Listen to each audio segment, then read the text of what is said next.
Boa noite! Para você que está aí do outro lado, seja bem-vindo a mais um Papo Democrático aqui pela TV Cobra Notícia, o seu jornal de todas as quintas-feiras, onde a gente vai lá e traz um entrevistado que nem a CNN consegue, nós conseguimos, porque o nosso diretor é porreta, esse é sangue bom, e vai lá e traz sempre as melhores entrevistas para você. Hoje eu estou com o professor André Galindo, que vai falar sobre políticas públicas. Boa noite, professor. Seja bem-vindo ao nosso Papo Democrático. Boa noite, Cobra. É um prazer estar com você. Boa noite, João. Boa noite. Boa, e também ali do outro lado, estou ali com ele ali, o presidente do Instituto São Paulo pela Democracia, meu amigo que está sempre comigo dividindo a bancada, João Ananias Moreira. Boa noite, João. Boa noite, amigas e amigos internautas. Mas, para iniciar, Cobra, vamos lá. Hoje estamos iniciando mais uma live. Estamos trazendo aqui o nosso amigo, o professor André Galindo, para falar um pouco de políticas públicas em tempos de resistência. André, é um prazer estar aqui com você para mais um grande papo sobre as políticas do dia a dia. Seja bem-vindo. Por favor, se apresente, professor André Galindo.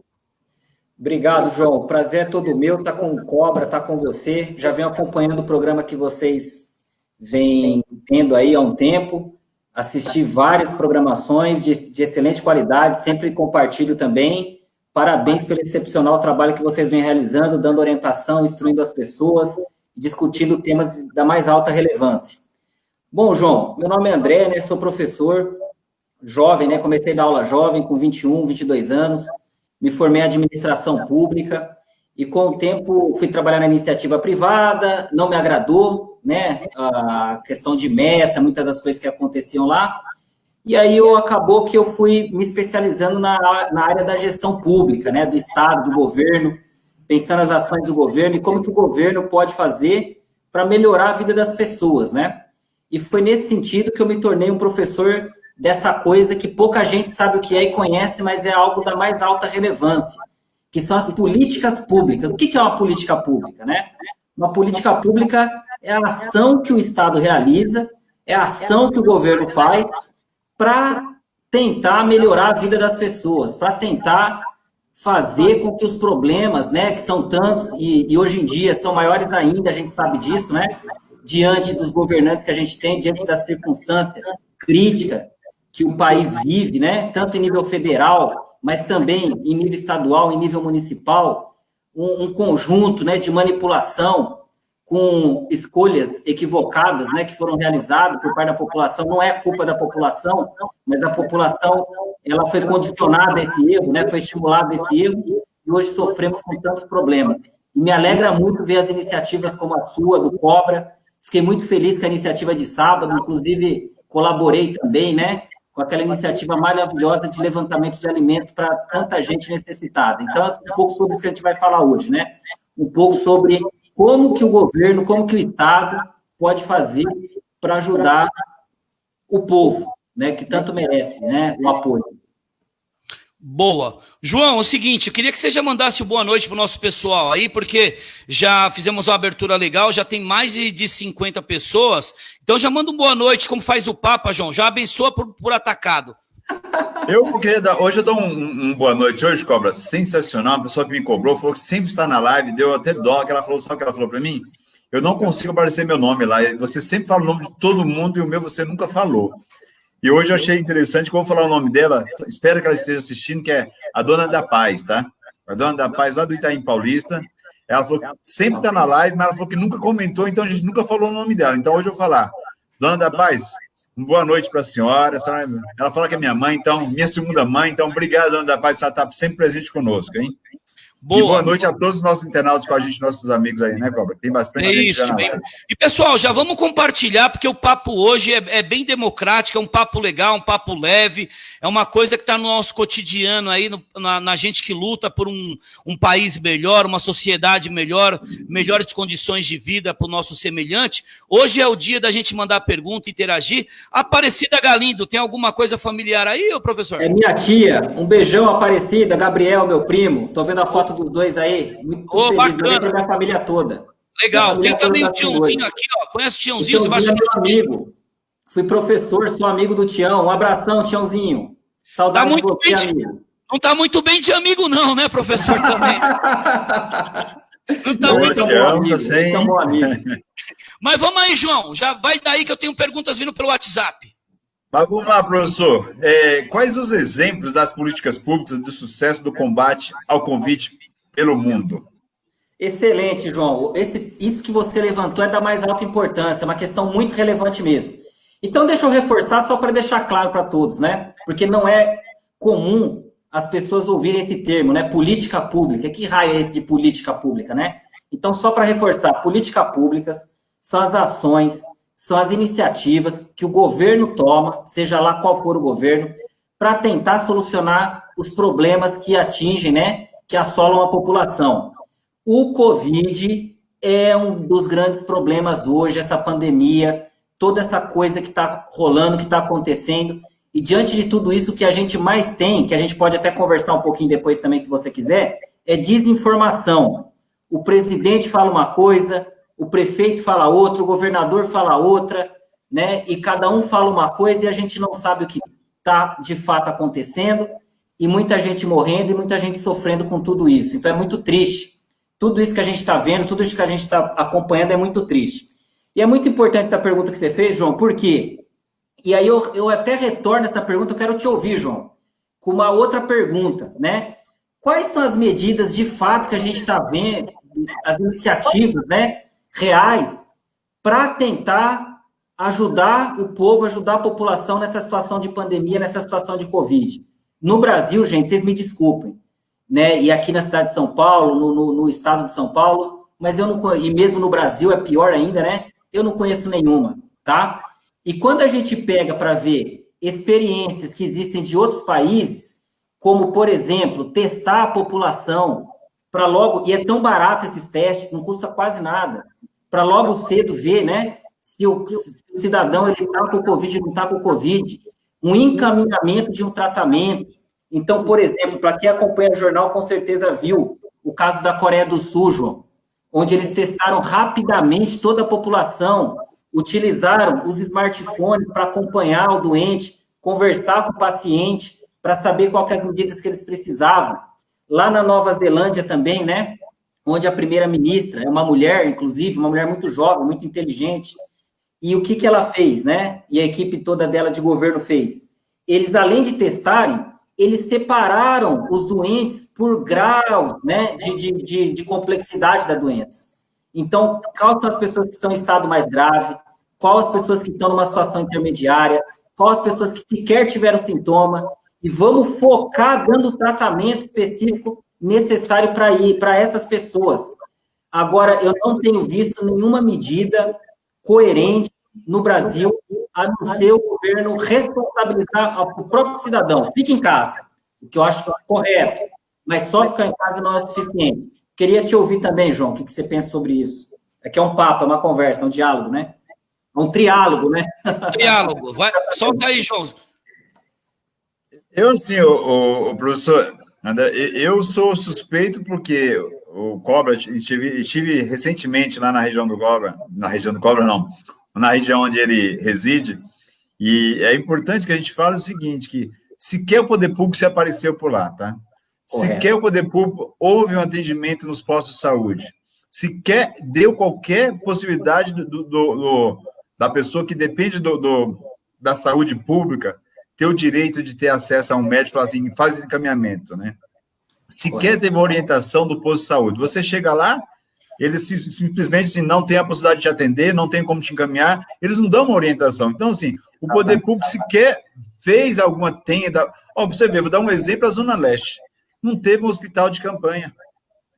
Bom, eles querem fazer agora, mas eu acho que já passou o período, mas no começo não teve um hospital de campanha. Então, você percebe o seguinte, que sequer o Estado apareceu nas periferias. Eu falo periferia porque a gente está nas bordas. Você vai lá, vamos lá. Brasilândia, Guaianazes, Itaim Paulista, Cidade de Tiradentes, todo esse local, sequer o Estado compareceu. Eu vi, assim, muita mídia de propaganda mesmo aí, acho que você vai falar um pouquinho, acho que o PT fala para a gente depois um pouquinho, é o fake news, né? Propaganda enganosa, na verdade, que na verdade não teve as políticas públicas na periferia. Então, a gente ficou a ver navios, como diz aquele ditado que o Cobra fala muito aqui, né? O problema é seu, né, Cobra? Não é isso? Sozinho o problema é seu, juntos o problema é nosso. Aliás, vamos usar isso numa plataforma que vai vir aí logo mais. Ô, professor, tem uma pergunta também, na verdade, duas, né? Vou tentar já aqui meio que emendar o seguinte. O pessoal está falando, o problema do Covid-19 implica em uma aceleração da agenda neoliberal. Os fake news afetam o combate ao Covid? E aí, a Joyce diz o seguinte, o que falta para uma política pública de qualidade? Excelente, vou responder em conjunto, viu, Cobra, mas também explicando o que é, porque o povo às vezes não ouve falar o que é neoliberalismo, o que é fake news, né? Mas antes de responder, eu estou lendo as mensagens aí, agradecer a participação de todos, mas em especial da minha amiga Samira Salé, tá? Amiga do coração, companheira de luta, de trabalho, de professora também, Samira. Um beijão, Samira, muito feliz de ver você por aqui, tá? Um beijão e muito obrigado, hein, pela sua participação, hoje e sempre, né? Gente, então o que eu gostaria de falar sobre isso? Primeiro, gente, o que é esse tal de neoliberalismo? O que é isso, né? Agenda neoliberal, neoliberalismo, que troço é esse, né? Então isso daí é um conjunto de... Oi, João. Deixa eu falar uma coisa. O meu amigo Cobra aqui não gosta muito desse Estado mínimo, não, de neoliberalismo, não, tá bom? Ótimo. Excelente, excelente. Não, professor, eu acho que o povo não entende. O povo não sabe que é Estado mínimo. É Estado mínimo. Ótimo, gente. O que é o tal do Estado mínimo? É corte de gastos, é corte de políticas públicas, é corte de serviços, é corte de saúde pública. Inclusive, eu queria aproveitar a oportunidade para parabenizar os profissionais da saúde, né? Que estão se sacrificando, adoecendo. Muitos, inclusive, estão morrendo. Merece o nosso respeito, né? Não merece a nossa valorização. Então, esse tal de Estado mínimo, esse tal de neoliberalismo, é o corte dos gastos públicos, né? E aí, se você fala, mas tem muita corrupção, é bom que corta mesmo. Só que não vai cortar para os mais ricos, meus amigos. Não é para os mais ricos que vai cortar. É para os mais pobres, é para nós que precisamos de transporte público, que precisamos de moradia popular, que precisamos de, quando ficamos doentes, não temos um plano de saúde, precisamos ir até um hospital, um posto de saúde gratuito, né? Público. É para nós que nossos filhos precisam ir até a escola, tá?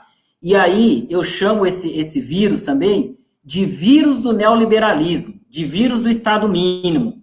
Por que eu chamo de vírus do Estado mínimo? O que a gente estava discutindo antes da eleição do Bolsonaro? Vamos se lembrar muito bem. De transformar a escola em escola EAD, ensino EAD, lembram disso, gente? De passar a reforma da Previdência, né? De fazer cortes na saúde, entre outras coisas do tipo, de diminuir os direitos trabalhistas, que já são muito poucos, né? E com esse vírus, não é o problema do vírus, o vírus ele é real, ele mata mesmo, a gente tem que se cuidar, tem que ficar em casa, tem que se tratar, tá? Isso é real. Mas com a desculpa do vírus, o que aconteceu? O governo ele começou a tomar medidas dessas, nesse sentido, e que a gente não sabe se vai voltar para trás. Então, a criançada toda assistindo aula em casa, tá tudo bem, né? Para o vírus, para não contaminar, tá tudo bem. Mas será que a hora que passar esse vírus, eles vão ter escola de novo para voltar, para comer merenda, inclusive? Tá? Então, isso é uma questão que a gente tem que ter muito em mente, porque senão deixem a criança em casa sem merenda, né, aos cuidados do pai e da mãe, sem contar que muitas dessas crianças sequer têm internet, sequer têm computador, sequer têm celular e não estão podendo acompanhar a escola. O governo, ele está dando esse subsídio, ou ele fala, vai para a escola, assiste lá, vê o que faz e boa, né? São todas medidas, a gente percebe parte do governo, como o próprio Cobra, o próprio João falou, individualistas. Deixa o cidadão que se vire, o indivíduo que se vire sozinho ali, né? E é muito triste, Cobra e João, tudo isso está acontecendo. E já emendando na fake news, né? Para quem não sabe, o que é fake news? São notícias falsas, tá? São notícias falsas. E o que a gente mais vê... Bom, notícia falsa, fake news, existe desde que o homem é homem, né? Desde que o homem é homem existe. Mas com a internet, com esse monte de informação, WhatsApp, essas coisas todas, aumentou demais a quantidade de fake news, de notícia falsa. Eu até fiz aqui, até para passar a palavra para vocês, para não ficar só eu falando muito aqui, né? É mal de professor, o professor gosta de falar demais, né? Tem que interromper, inclusive. Mas olha a quantidade de bobagem, de besteira que foi falado só sobre esse Covid, né? Só sobre o Covid. Por políticos, hein? Quando não pelo presidente da República do Brasil e até dos Estados Unidos. Que esse Covid não existia, que o vírus não existia, que o vírus era porque tinha gente que comia sopa de morcego, que é mentira. Tá? Ninguém come sopa de morcego, não. Isso não existe, viu, gente? Ninguém come sopa de morcego, não, viu, pessoal? Isso é mentira. Que tinha óleo consagrado, né? Que ia fazer sarar o Covid das pessoas. Isso foi dito também, né? Que tinha um medicamento milagroso que ia resolver todo o problema, era só a pessoa tomar por conta própria. Tem as pessoas se automedicar, né? Da cloroquina. E nos Estados Unidos chegou a ser falado que se a pessoa tomar desinfetante, mata o Covid. Isso aí foi falado por um presidente, né? Foi até um presidente que falou. Por um presidente, Cobra. Olha o nível da situação. E respondendo nossa colega Joyce, para a gente ter melhor política pública, a gente tem que votar em gente séria, gente comprometida e comprometida com o povo, tá? E acompanhar, né, o andamento do desempenho dele durante o mandato e tá sempre cobrando, tá? Assim a gente vai ter políticas públicas de qualidade. Ô, professor, o Ademar Silva Neto, maestro, o Ademarzinho, está dizendo o seguinte, dizem que perguntar não ofende, o Queiroz estava 1 ano no sítio do advogado, ele é dono do sítio, o Lula, se teve um sítio, foi condenado porque dizia que o sítio era dele. Como é que você vê essa situação do Queiroz, professor? Olha, gente, foi, né, eu nem esperava por isso, acho que ninguém esperava, né, aconteceu hoje, né, foi tudo muito rápido. Mas para vocês verem, né, na verdade, eu vou falar de uma outra coisa já emendando na história da fake news. Sabe o que chegou para mim por WhatsApp hoje? Na hora que eu vi, eu nem entendi. De que, de fato, o sítio que o Queiroz estava, porque ele estava numa chácara em Atibaia, né, me parece. Né? Isso. Era do Lula. E que o Queiroz era amigo do Lula e que não era amigo do Bolsonaro. Meu Deus do céu. Estão entendendo, minha gente? É um absurdo, né? É um absurdo. É um absurdo desse... Oi, João, tem uma da Maria Auxiliadora, você faz, João? Não, pode falar dela aí, eu queria que você falasse da Maria Auxiliadora. Não, um absurdo desse foi só pior do que eu estava vindo para cá e eu tenho TV no carro, né? E o Datê, naquele de das imagens, as imagens, ele dizendo que ontem à noite ele estava jantando com o doutor Nico, e, eu não sabia, o Nico não me falou que ia... Eu vou te falar, mas a Maria Auxiliadora diz o seguinte, hoje vivemos num estado que dá de quanto menos melhor, onde retiram todos os nossos direitos. Ela está dizendo que hoje é o que estamos vivendo nesse momento. Como é que você vê isso, professor? Maria Auxiliadora, é outro equívoco. O Estado não dá menos, não. O Estado dá mais. Só que ele dá mais para os ricos, para os banqueiros. É para esse tipo de gente que ele dá mais. Para os empresários. E não é para o pequeno empresário, não, porque o pequeno empresário está sofrendo bastante também. Para o grande empresário. E para isso ele tira de nós. Ele tira da população, ele tira dos trabalhadores, da classe trabalhadora, tá? Então, na verdade, o que a gente vê não é uma redução dos gastos, né? Uma redução do Estado, porque se a gente observar o orçamento, inclusive, a gente vai perceber que esses gastos, às vezes, até aumentam. O que a gente tem que se atentar é para onde eles estão sendo direcionados. e fica o dia inteiro a televisão martelando na nossa cabeça que tem que cortar gasto, tem que cortar gasto, tem que cortar gasto, só que ele vai cortar o gasto para o trabalhador, tá? Ele não corta o gasto do banqueiro, do grande empresário, do amigo do presidente e de quem já tem muito e quer muito mais, que a gente nem sabe por que essa pessoa quer tanto assim, se no fim das contas todo mundo vai morrer, né? Não sei nem o que passa pela cabeça dessa gente. Verdade. Ô, João, antes de você fazer a pergunta, deixa eu pedir para o pessoal compartilhar em casa, lembrando que a nossa live está sendo rodada aqui pela página do João Ananias e também pelo YouTube, na página da TV Cobra Notícia. Ou seja, se você quiser assistir em HD, fique à vontade e vá para lá. O João já tem perguntas aí, João, por gentileza. Professor, o Natanael Nicolas de Moraes pergunta, professor, você acredita que seja a hora de voltarmos às aulas? Ou voltarem às aulas? Natanael, eu não vou cair também em fake news, tá? Eu não sei se é a hora correta da gente voltar ou não, tá? Isso acho que quem tem que dizer são as autoridades, junto com os especialistas, os médicos, né? Os médicos sanitaristas, que são aqueles médicos que entendem de saúde pública, saúde coletiva. São essas pessoas que têm que fazer uma análise, né? E talvez tomar uma decisão se volta, e mesmo voltando com cuidado,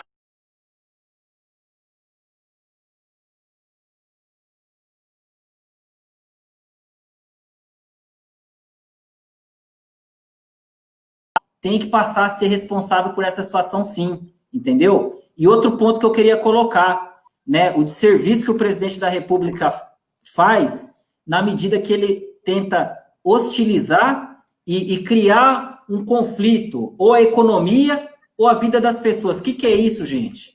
Entendeu? Isso não se faz, né? Ó, se você ficar na sua casa, você vai perder seu emprego, né? Você vai morrer de fome. Isso não se faz, daí é abusar da dignidade do povo trabalhador, tá?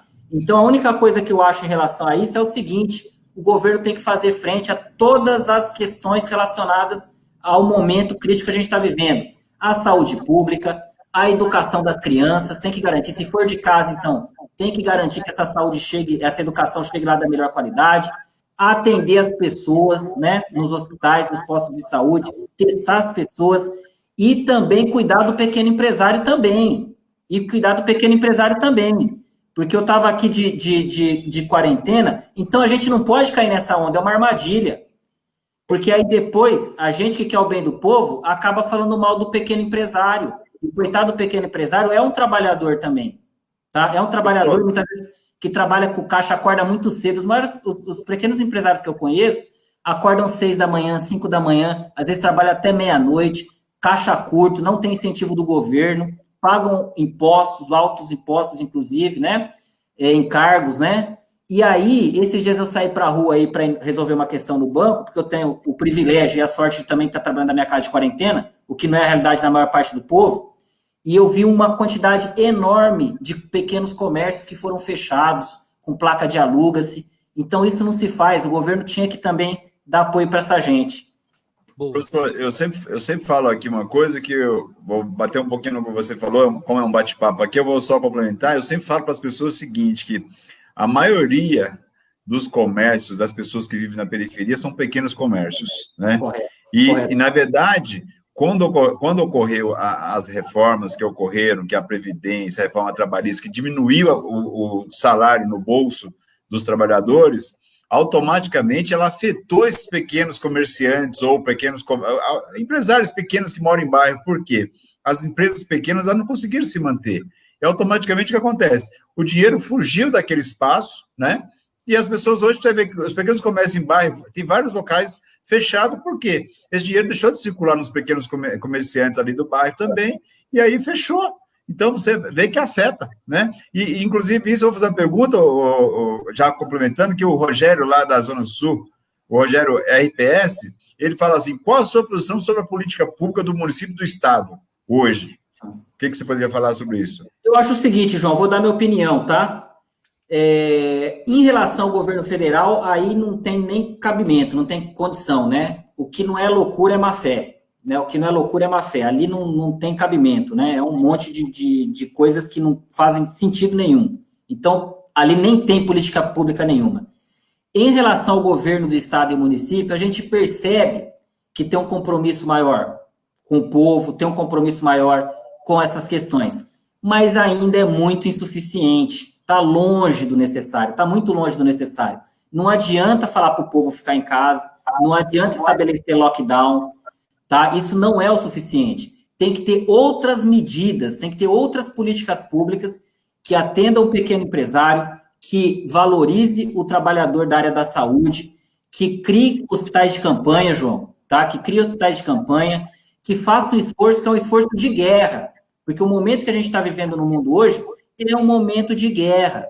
Eu vi hoje, pessoal, trouxe até alguns números para vocês, nós já temos quase 50 mil mortes no Brasil por Covid. Quase 50 mil mortes no Brasil por Covid.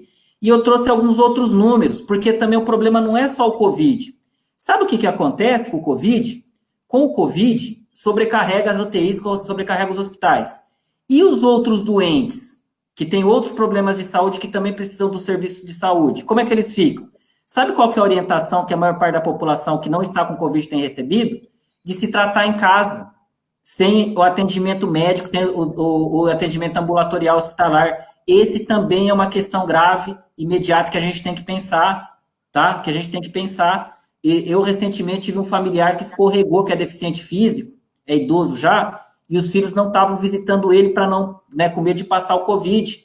Ele escorregou, ele quebrou o fêmur, quase morreu, tá sozinho, ele teve que pegar o celular. Então, é uma situação, gente, que parece filme de terror, e o Estado não faz nada. Que isso? Ô professor, é uma pergunta minha aqui, em vista da cidade de São Paulo, estado de São Paulo, vamos falar um pouco mais regionalizado, qual que foi o partido que mais investiu em políticas públicas e por quê? Olha, no estado de São Paulo, já fazem anos que a gente tem um partido político, né, que é o PSDB, tá? Que é o PSDB. E que eu me tenho memória... eu acho que não dá nem para falar em estado, vamos falar em município, né? Vamos no município. Então, vou começar com uma outra questão. O município de São Paulo, a cidade de São Paulo, ela é curiosa, né? Ela alterna muito entre partidos conservadores e partidos progressistas. Ela alterna muito, né? Então, às vezes, a gente vê, né, o pessoal votando tudo puto da vida, vota no partido conservador, puto da vida, vota no progressista. E isso, com o passar do tempo, sempre ocorre. Mas aí eu queria que o povo tivesse sensibilidade e colocasse a mão na consciência para eles mesmos se recordarem. Quais foram os momentos da história da cidade de São Paulo onde teve melhor condição salarial?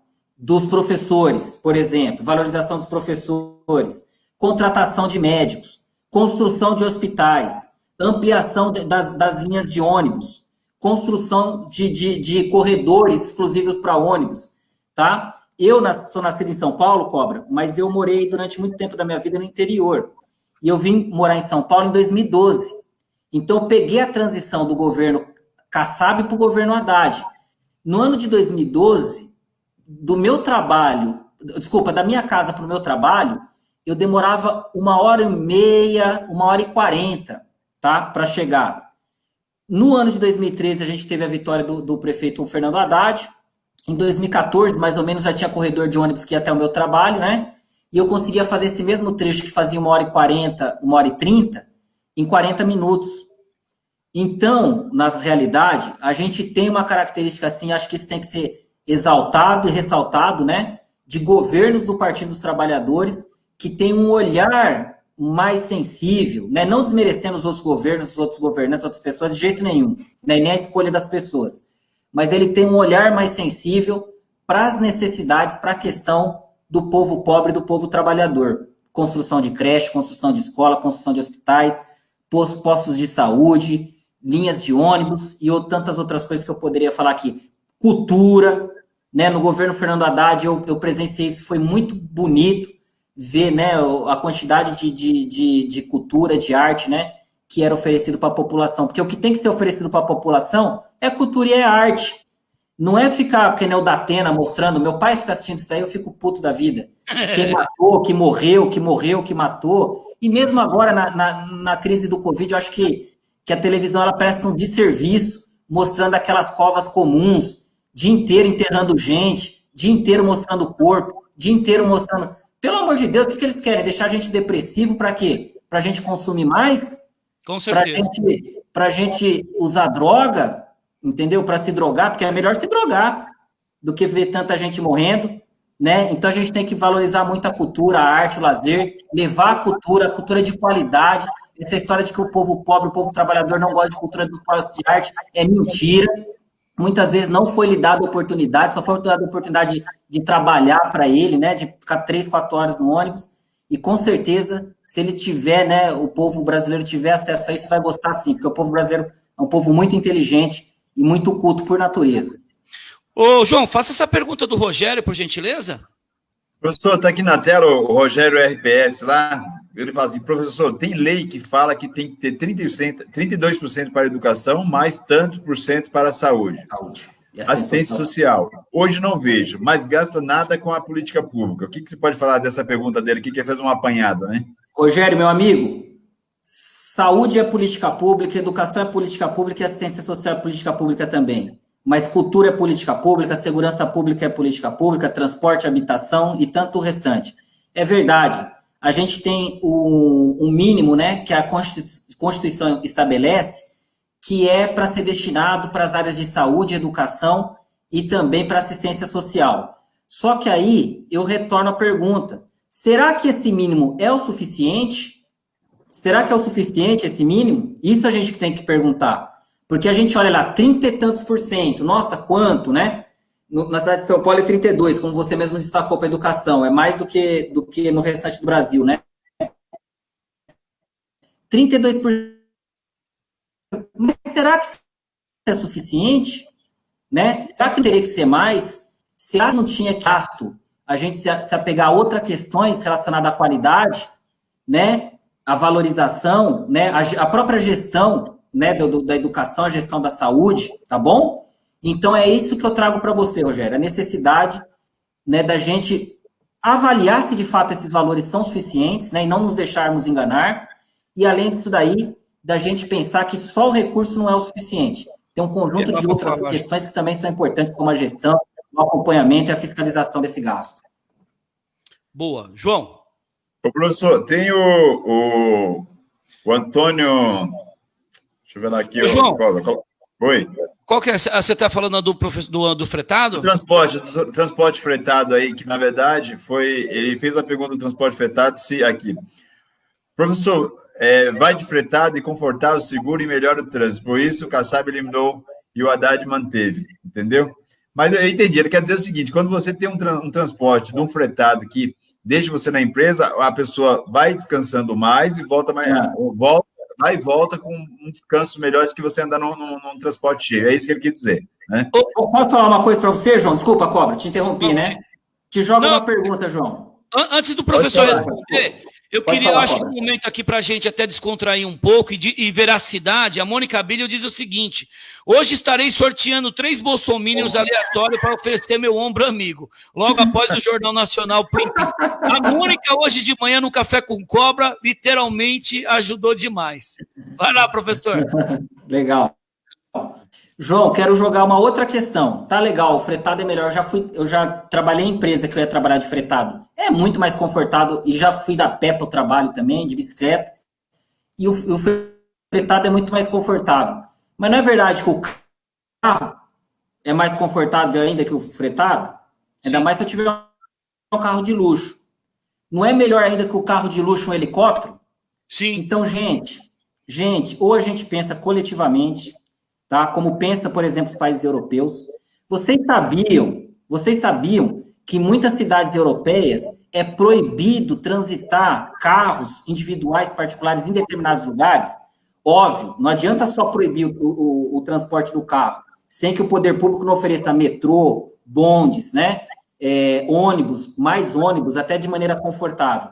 Mas ou a gente pensa em soluções coletivas, né, pensando em todos, ou se eu ficar olhando para o meu próprio umbigo, pensar no que é mais confortável para mim, inclusive eu nunca vou me satisfazer, tá? Nunca vai estar bom. Eu lembro que teve um comentário infeliz uma vez da Luciana Gimenez, né, que ela comentaram para ali o trânsito, ela morava em Alphaville, né, vinha trabalhar em São Paulo, na Rede TV, e ela falou, não sei de trânsito, eu ando de helicóptero, não sei, só se olhar para baixo e ver o trânsito, porque eu não sei de trânsito.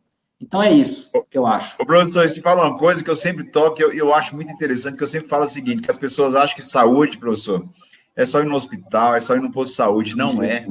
Saúde pública é você ter o direito de convívio social com a sua família, você chegar na sua casa, falar com seu filho, sair, beijar seu filho, saber o que acontece, ter o seu convívio social no final de semana, isso é saúde pública.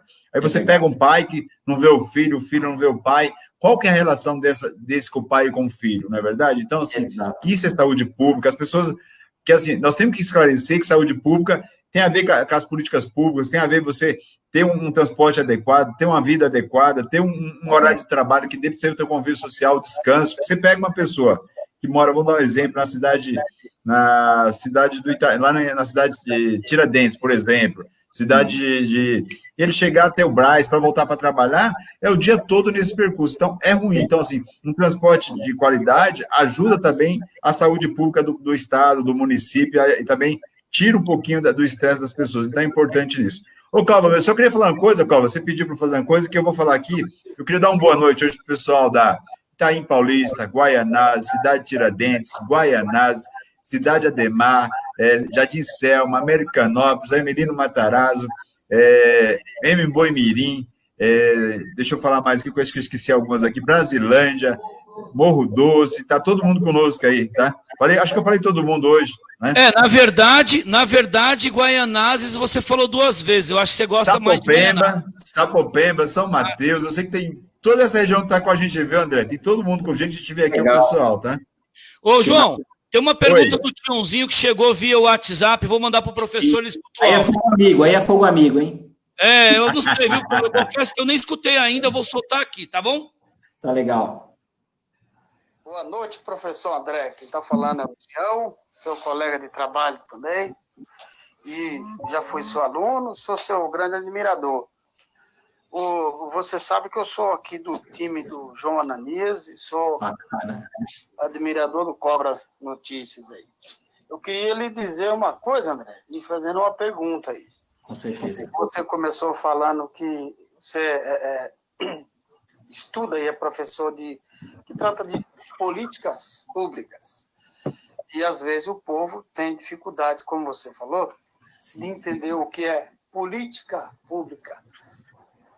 Eu queria pegar esse gancho seu aí e dizer para as pessoas que política pública é aquilo que você determina e vota num cara para ele fazer com o teu dinheiro, com tua vida, com o teu estado, com o seu país. Portanto, política pública é a caneta que você dá para o cara fazer. O povo do Brasil tem errado feio em transferir essa caneta poderosa. Só ilustrando agora para a situação que nós estamos vivendo, com as maluquices que nós estamos vivendo aí entre os governos estaduais, federal, municipal, né? Estão querendo sair nas vias de fato, hein? Eu nunca vi tanta loucura e incompetência junto aí. Mas, André, eu queria que você aproveitasse e desse um panorama aí do que é que você está achando. Por exemplo, essa questão do coronavírus pode modificar para a gente, para a percepção do povo, que o papel do Estado e dos orçamentos e dos votos e da pessoa que você elege para tocar o teu mundo pode mudar para melhor? Boa noite. Tá aí o pronunciamento do presidente Tiãozinho da Moca, que se encerra nesse momento e agora uma coletiva de imprensa. Ele derrubou nossa live agora, o pessoal estava ficando assim, vou começar a mandar também. Eu vou escrever. João, é de lá da terra do professor, eu não posso fazer nada. João, o pessoal pediu para mandar um salve para Vila Prudente aí, você quer mandar um salve? Boa noite, pessoal da Vila Prudente. Ó. É que a gente vai falando aqui, meu amigo do Jardim Popular, que eu já vi aqui da Penha também, o pessoal da Penha. Tem um pessoal aqui, esqueci de falar, o pessoal do Jardins. Eu vi aqui o pessoal bem reclamando aqui do Pacaembu, que está aqui com a gente, né? Estamos falando, a gente vai... A cidade toda, né, João? Coração da cidade toda. Tiãozinho, muito boa, Tiãozinho. Você acabou respondendo, né? Você mesmo falou, já colocou tudo aí, né? Do que você falou. O que eu queria colocar, até voltando um pouquinho no João Ananias, né? Saúde é abraçar as pessoas, saúde é se sociabilizar, João. Saúde é tomar sol maravilhoso. Nós somos um povo abençoado por Deus no Brasil, porque a gente tem muito sol. O sol é vitamina D, né? Que é importante para a saúde. Então, é isso mesmo. E as pessoas estão isoladas, estão fechadas, estão trancadas, sem expectativa, né, de quando elas vão sair dessa situação. Imagina os idosos, todos entrando em depressão, deprimidos, sozinhos, sem poder se ver seus filhos, sem poder se ver seus netos, né? Tião, eu acredito, Tião, que a gente sempre pode mudar para melhor, né? E sempre a gente tem que ter esperança no futuro. Mas só isso não é o suficiente. A gente tem que ser cuidadoso e prestar atenção nas coisas, até voltando a algumas questões que eu coloquei no início, né? Eu espero que toda essa crise sirva para o povo, para a população, né? Eu vi que eu achei bem heróico, né? Por parte eu não sou corintiano, mas por parte da torcida do Corinthians, dos Gaviões da Fiel, né? De denunciar o fascismo, de denunciar tudo isso que vem acontecendo. E é o seguinte, a gente só vai ter mudança com luta. O povo tem que ir para a luta, o povo tem, óbvio, não vai para a rua agora para transmitir vírus, não é isso que eu estou querendo dizer. Mas a gente tem que lutar por condições melhores, né? E talvez mudar isso daí, todo esse quadro. Por quê? Porque a gente está sendo manipulado, essa é a realidade, tá? Nós estamos sendo manipulados, os governos, e não é só no Brasil não, por todo lugar do mundo, está aproveitando essa pandemia para responsabilizar a população. Então, eu sou culpado, eu tenho que ficar trancado em casa, se eu perdi emprego, o problema é meu, né? E não tem tomado medidas no sentido de ampliar as políticas públicas, de usar o orçamento público em favor do povo para ampliar tudo isso. Então, se você quer saber o que eu tenho esperança, a esperança é que as coisas melhorem sim. Mas se você quer perguntar para mim o que eu tenho visto, não, eu tenho visto o contrário disso. Eu tenho visto a redução de educação, redução de saúde, né, profissionais de saúde morrendo, o que é um absurdo, por não ter equipamento de segurança suficientes, tá bom? Ô, professor, só um minutinho aqui, não vamos parar a live não, vamos continuar na live aqui, é só para mandar um recadinho. Amanhã, lembrando que amanhã no Café com Cobra a gente vai ter o mestre Chico Metralha às 10 horas da manhã, hein? Então não deixe, coloque seu despertador para acordar mais cedo, que amanhã o Café com Cobra a gente sabe que pega fogo. Fala aí, Mônica Bilho, Valéria Cristina, galera que tava todo mundo, Café com Cobra, o chicote estrala. E é o seguinte, gente, nós estamos aqui, continuamos com a nossa ação social, todos unidos contra a fome, vai até o final do mês. Nós estamos pedindo agora, nesse momento, que você faça a sua doação, que você nos ajude. Se você não conseguir comprar uma cesta básica, que está na casa dos seus 50, 60 reais, deposite via do Banco do Brasil, via PicPay, 20, 30, 40, 50 reais, o que você fizer ajudará demais o nosso projeto de estar ajudando quem tanto necessita. Para você ter uma ideia, se você tivesse em dinheiro agora, que a gente sabe que a coisa não está fácil, a vida não está fácil para ninguém, a não ser para professor, né? Porque o cara é professor, não trabalha, a gente não sabe, né? Então vai lá no PicPay, vai lá com o seu cartão de crédito, você doa hoje, só paga quando voltar a fatura. E ainda, se você doar acima de 30 reais, você tem 10 reais de volta, ou seja, dá para você doar, dá para você ajudar, dá para você estar conosco. Então não deixe de abraçar essa causa que vai até o final do mês. Ação social, todos unidos contra a fome. Jonanias, é com você. Deixa eu falar mais um boa noite. Quem cobra? Porque o pessoal está me cobrando aqui, que eu esqueci de falar de São Miguel, esqueci de falar de Jardim Helena, de Jardim Romano, da Jabaquara, Americanópolis, Jardim Sinhá, tá? Então, assim, Moca, que eu já sei que tem o pessoal da Moca aí também, da Moca, então tem muito, Tatuapé, né? Tem o pessoal do Tatuapé, então, assim, falei uma boa noite para todo mundo, para a gente não esquecer, tá? Boa, João, tem perguntas aí? Tem bastante aqui. O professor tem uma pergunta, mas vou fazer uma outra aqui. Vamos seguir uma aqui que eu queria perguntar o seguinte: quem sai na frente na corrida eleitoral, tendo em vista a pandemia hoje, em São Paulo? Para a prefeitura, você fala, João Ananias? Isso, hoje. Como seria assim hoje, né? A gente não tem definido ainda todos os candidatos, né? De todos os partidos, né? É muito difícil fazer especulação dentro da política, porque a política ela é uma arte, né? Às vezes a gente vê coisas que a gente se impressiona, né? E é como um jogo, né? Que a gente não tem certeza das coisas. Mas eu acho que diante da crise que a gente está vivendo, né? E diante da falta de resposta que a gente está tendo dos atuais governantes, que são representantes da direita, eu acho que a esquerda, ela sai na frente, sim, ela tem um potencial muito grande de apontar os erros que têm ocorrido, as falhas, né? a falta de atenção, e com isso, eu imagino que a gente tem grandes nomes aí, grande potencial dentro do campo progressista, dentro do campo da esquerda. João. Professor Marcelo Ferreira, nosso professor, está perguntando aqui, ó, qual a análise sobre a política educacional do Bolsonaro, ainda mais agora que o novo ministro caiu? O que você diria sobre essa política aí? Inclusive, o ministro foi demitido hoje, né?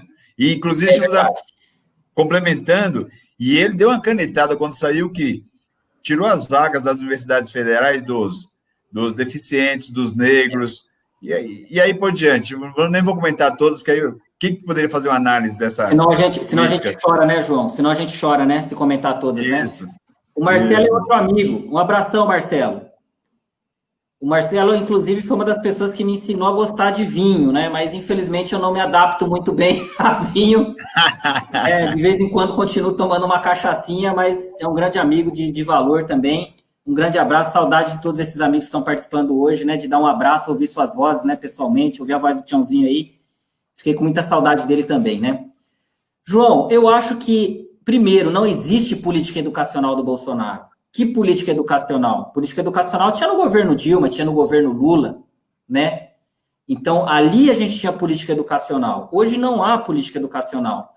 E o que esse pessoal se presta é apenas servir esse negócio que a gente começou a falar no início da nossa discussão, que é o Estado neoliberal, que é o Estado mínimo. Todas essas iniciativas na educação não são políticas, não são políticas públicas para a educação, tá? São, na verdade, redução da educação, redução das políticas. Vocês, com certeza, têm muitos amigos professores, vocês não imaginam o drama que os professores estão vivendo, você não imagina o drama que os pais de crianças, de jovens que estudam na escola estão vivendo, né? Porque a gente está sacrificando o futuro de muita gente, tá? A gente está sacrificando, mais uma vez, o futuro do povo brasileiro, tá? A gente está abrindo mão de pegar potenciais pessoas que podiam pensar, que podiam ser cientistas, que podiam ser professores, médicos, né, empresários, jornalistas respeitados, sérios, não essas coisas que a gente vê aí, né, que ficam só mentindo para nós, todos, e que poderiam muito bem estar desenvolvendo o país, prestando um serviço para a população. E a gente está sacrificando mais uma geração, né, sacrificando mais uma geração com essas medidas. Ô, professor, a Joyce está dizendo o seguinte: professor, como está o ensino à distância? Acredito que estão trabalhando mais em preparar as aulas. Vocês tiveram que se adequar mais?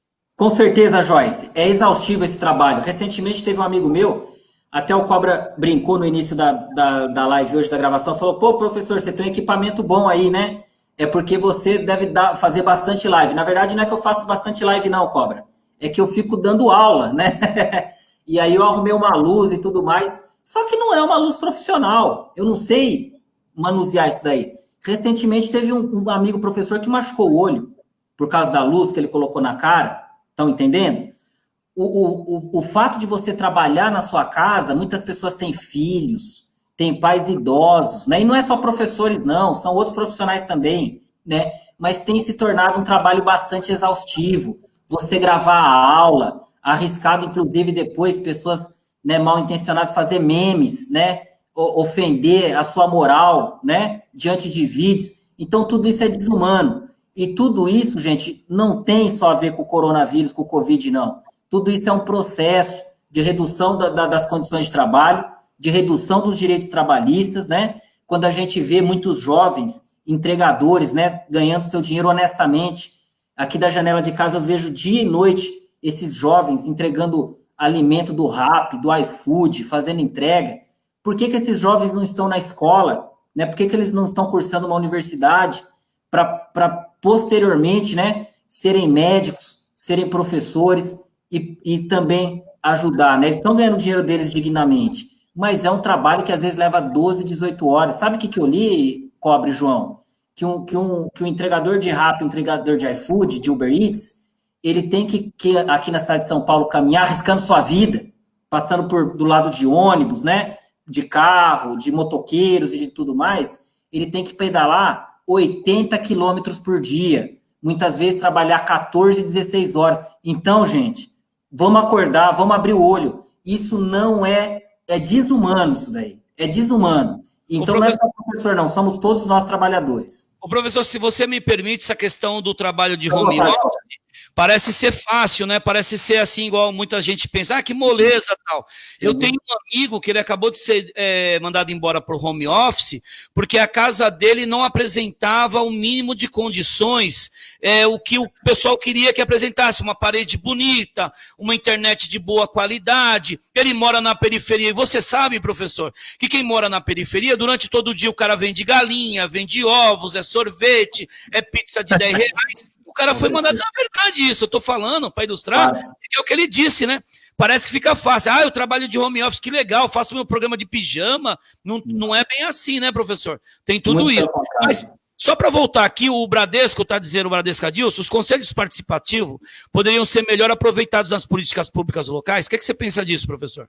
Olha, Cobra, os conselhos, eles têm um papel fundamental na participação da população e no controle social da população sobre o governo, sobre o Estado, sobre as políticas públicas. Tem que ser melhor aproveitado, sim, Bradesco. Eu não gosto de falar esse nome Bradesco, porque é nome de banco, né? É a primeira vez que eu desliguei, viu, professor? Ele me ligou e falou assim, o Bradesco. Acabou na hora, né? Mas o que acontece, então, é que os conselhos, quem não conhece os conselhos, são espaços, tem o Conselho Participativo Municipal, onde as pessoas são eleitas, né? Elas são eleitas, e é bem interessante os conselhos, porque eles são um espaço onde a população, elas podem ter maior conhecimento do que está rolando dentro das ações do Estado, do governo, e apresentando seus problemas para o poder público também. Está muito de lado. Aqui na cidade de São Paulo, conversei hoje, inclusive, com um conselheiro participativo, tenho conversado com eles, e eles não têm recebido o apoio, muitas vezes não são bem quistos nas subprefeituras, não tem sido dado espaço para eles se reunirem, não tem sido dado estímulo aos conselhos. E aí jogo a bola até para o João Ananias, tá, João? Porque os conselheiros têm um papel fundamental, o Conselho Participativo Municipal de São Paulo, Conselho da Saúde, Conselho de Habitação e todos os demais, Conselho de Segurança, todos os demais conselhos de meio ambiente, né, o CONSAD, Meio Ambiente e Desenvolvimento, eles têm um papel fundamental para o desenvolvimento da cidade, para o aperfeiçoamento da democracia e da cidadania. O que você pensa sobre isso, João? Eu sempre prego aqui o seguinte, que eu acho que assessor, conselho, tem que ser todos qualificados, porque ele é o olho do poder público, do deputado, do vereador, do senador. Todos os assessores teriam que ser a mesma qualificação que um conselho. Eu acho que o Conselho da Saúde hoje devia funcionar 100%, que é necessário que ele esteja sempre atuando. Eu acho que o Conselho do Meio Ambiente, eu acho que hoje seria essencial hoje que o Conselho hoje fosse qualificado e que atuasse realmente, porque nós estamos precisando hoje cuidar do meio ambiente também, viu, professor? Então, assim, tem muito conselho no país, e esse conselho precisava ser mais qualificado. Aí tem um probleminha que eu digo o seguinte, o tal muitos deles conseguem ser contornados por pequenas ajudas que a gente sabe como que é. Então, assim, a gente precisa que esse povo seja mais atuante e que eu acho que o conselho seria o equilíbrio hoje para o investimento público. Se os conselhos atuassem, eu acho que o investimento iria para aquelas áreas, tá? Mas a gente precisa ter pessoas que realmente se dediquem a atuar na área escolha aqui como conselheiro. Você pega um conselho tutelar, o conselho participativo, o conselho da moradia, o conselho do meio ambiente. Inclusive, nós temos pessoas aqui que estão na live agora do conselho do meio ambiente que é extremamente chato e dedicado. Então, assim, a gente precisa de pessoas qualificadas e dedicadas. Eu acho que seria muito interessante e eu defendo essa ideia e será sempre uma bandeira que nós devemos defender, professor. Que legal, João, muito bom. Ô, João, a pergunta do Rodrigo Mar, lembrando que a gente já está quase estourando, o diretor está aqui já fazendo sinal aqui, já está tipo parando as máquinas. Oi, diga, João. Eu só tenho duas perguntas, a do Rodrigo e a da Yolanda. Aí o professor pergunta aí, ó. Então, o do Rodrigo, você está vendo na tela aí, professor? Você tem na tela? Estou vendo sim, do Rodrigo Mar, posso responder? Ele está perguntando ao Rodrigo, né? Professor, você avalia que nesse momento há uma predominância de medidas individualistas e não coletivas? Com certeza, Rodrigo Mar, com certeza. Porque a ideia de Estado, a ideia de governo, a ideia de política pública é uma ideia coletiva e tem que ser coletiva. E não adianta a gente pensar só no da gente, não, achando que a gente vai se sair bem, não. se a gente não cuidar, não prestar atenção no nosso irmão que está do lado, muitas vezes passando necessidade, muitas vezes com uma dificuldade, a gente gera um processo ruim que volta para nós na forma de violência, na forma de degradação, na forma de muita coisa ruim. Então, a gente tem que pensar no próximo. E eu acho, sim, que as medidas que a gente tem visto são todas medidas individualistas. O indivíduo é responsável por ele mesmo. O indivíduo é culpado por adquirir Covid, né? E aí você não tem uma ação comunitária, uma ação conjunta e uma ação do Estado mais clara, no sentido de falar o seguinte, olha, do mesmo jeito que ele teve um problema de saúde, um problema de Covid, ou ficou desempregado, o desemprego está altíssimo, o seu pequeno negócio fechou, né, poderia ter sido eu também que estava nessa situação. Então, a gente tem que ter medidas para apoiá-lo, para ajudá-lo e para tirá-lo dessa condição. Tá, Rodrigo Mar? Então, essa é a minha posição. E aí, já pegando, viu, Cobra, emendando na questão do Tião, viu? Me preocupa muito essa coisa de responsabilizar o indivíduo pela, como você colocou, né? É problema seu, se vira. O Luiz Paulo aí tá pedindo aí, dizendo o seguinte, Cobra, comenta isso, por favor, ainda somos colônia e ninguém tenta acabar com isso. É verdade, professor? Luiz Paulo, somos colônia, somos um país... Hoje dos Estados Unidos, não é nem do Portugal nem da Inglaterra, né? Já fomos colônia de Portugal, já fomos colônia da Inglaterra, hoje dos Estados Unidos, tá?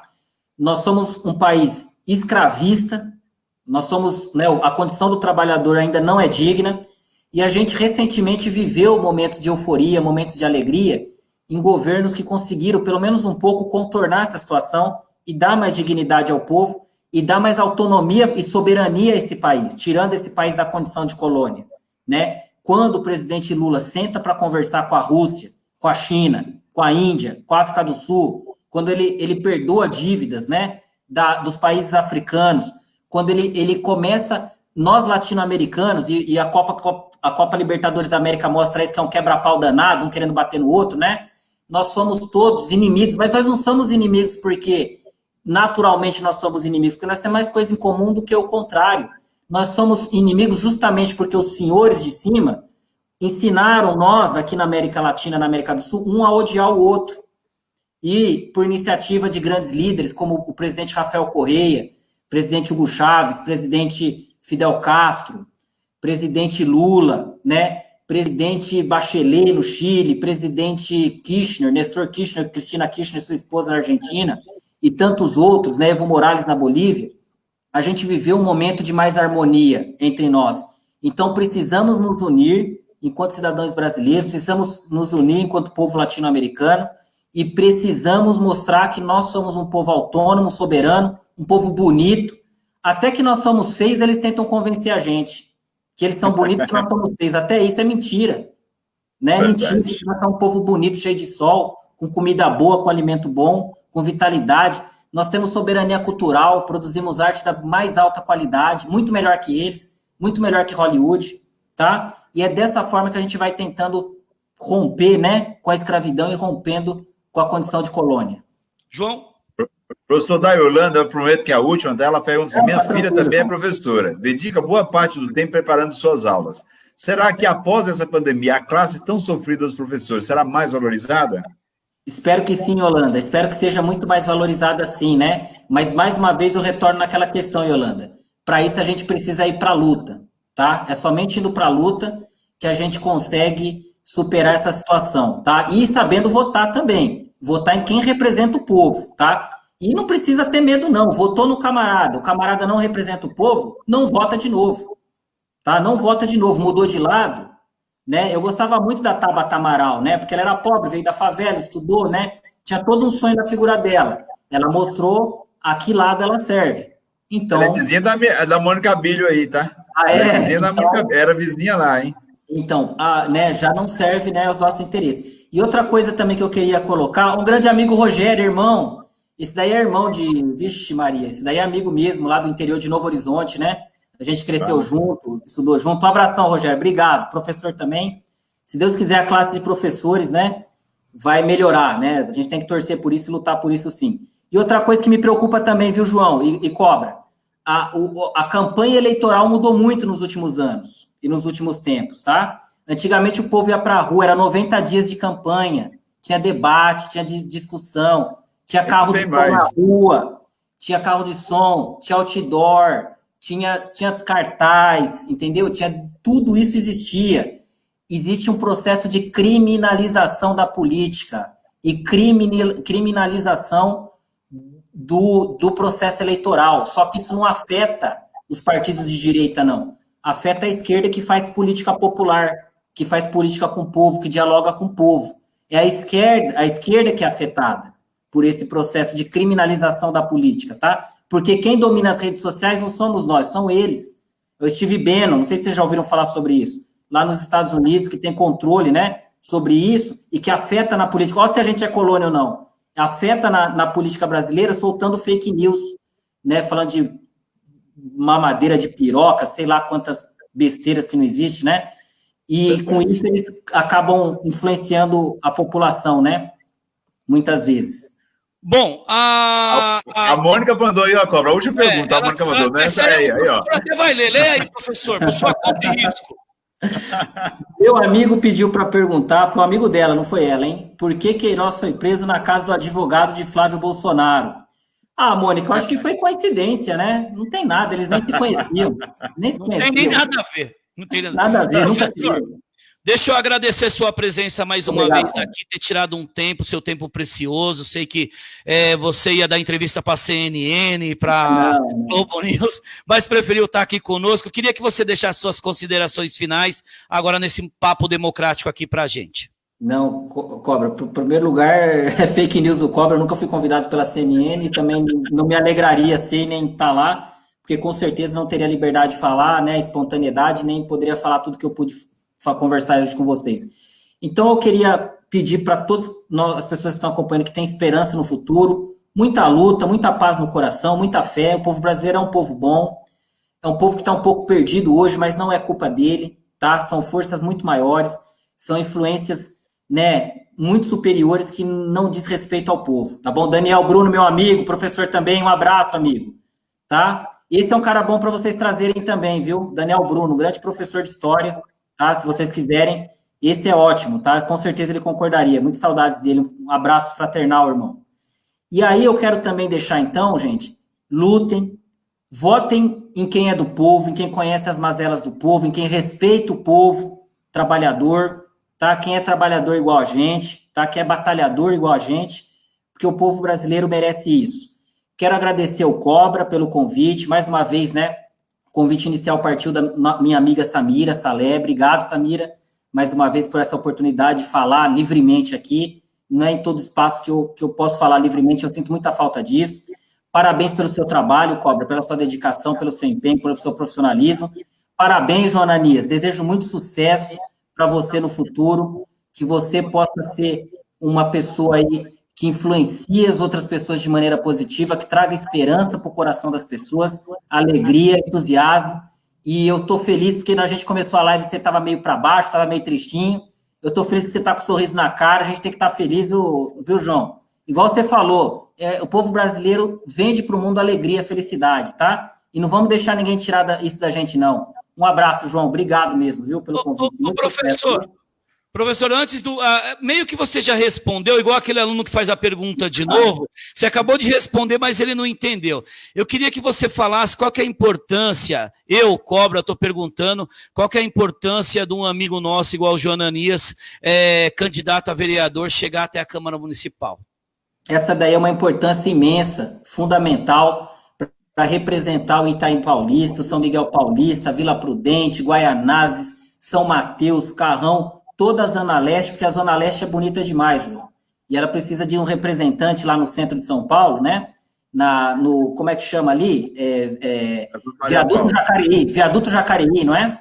Lá no Viaduto Jacareí, precisa de um grande representante inteligente, bonito e comprometido com as questões do povo como você, tá bom? Então, se isso acontecer, de fato, vai encher nossos corações de muita alegria, João. Pode ter certeza disso, amigo.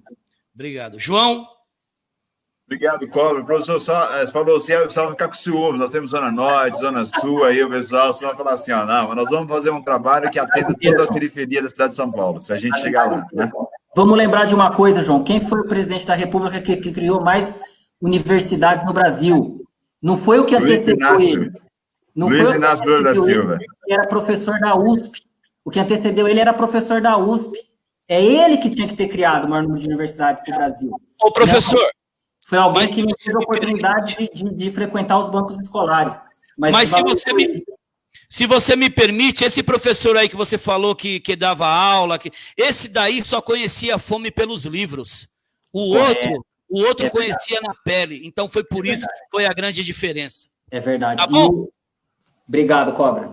João.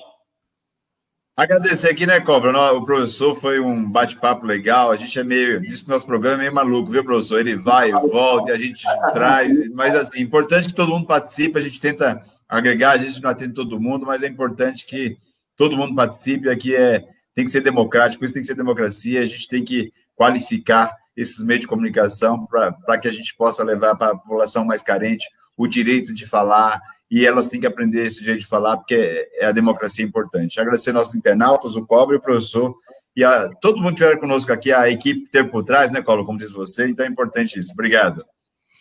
Bom, gente, se encerra aqui mais um Papo Democrático. Sozinho o problema é seu, juntos o problema é nosso. Professor, faz o coração, que é a nossa marca registrada do programa aí.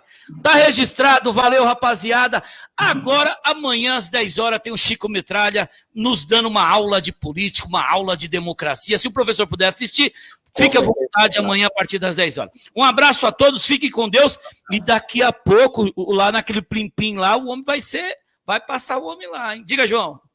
Não, é só isso, obrigado. Vamos ver o bate-panela que vai ter 8h30, né? Valeu, bate a sua panela aí, não deixa de demonstrar aí, bate também. Eu vou bater caneca, eu vou bater tudo daqui a pouco, só não quero bater o carro. Vamos lá, valeu, professor, valeu, jornalista. Um abraço, professor, obrigado, hein? Muito obrigado.